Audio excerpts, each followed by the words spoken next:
Hello viewers, the question is if 9 to the power n into 3 to the power 5 into 27 to the power 3 upon 3 into 81 to the power 4 is equal to 27, then n is equal to what?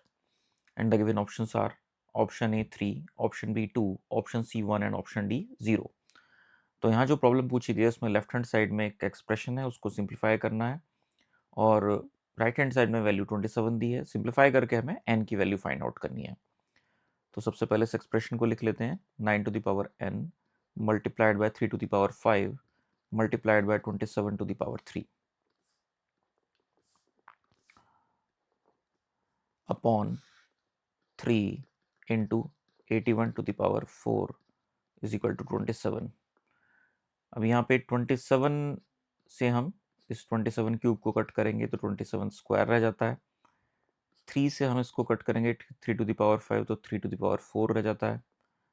तो इसको further हम लिख सकते हैं 9 to the power n multiplied by 3 to the power 4 multiplied by 27 to the power 2 upon 81 to the power 4 is equal to 1। Further इसको simplify करते हैं।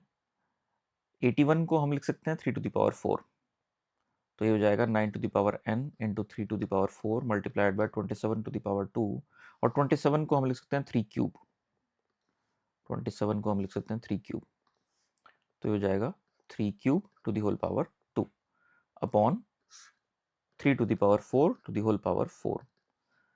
तो इसको हम लिख सकते हैं 9 को हम लिख सकते हैं 3 स्क्वायर, सो हो जाएगा 3 to the power 2n multiplied by 3 to the power 4 multiplied by, और ये वैल्यू 1 के बराबर आ रही है, multiplied by 3 to the power, अब ये आ जाएगा 3 टू द पावर 6।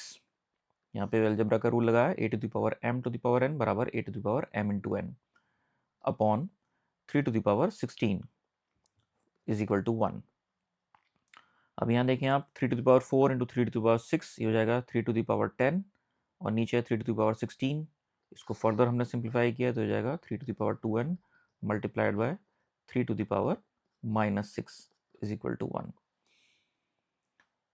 फर्दर हम इसको क्रॉस मल्टीप्लाई कर लेते हैं तो हो जाएगा 3 to the power 2n is equal to 1 upon 3 to the power -6, जिसको हम लिख सकते हैं 3 to the power 6।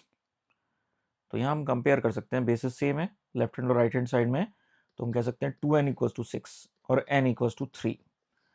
Option A correct होगा, यहाँ आंसर इज 3।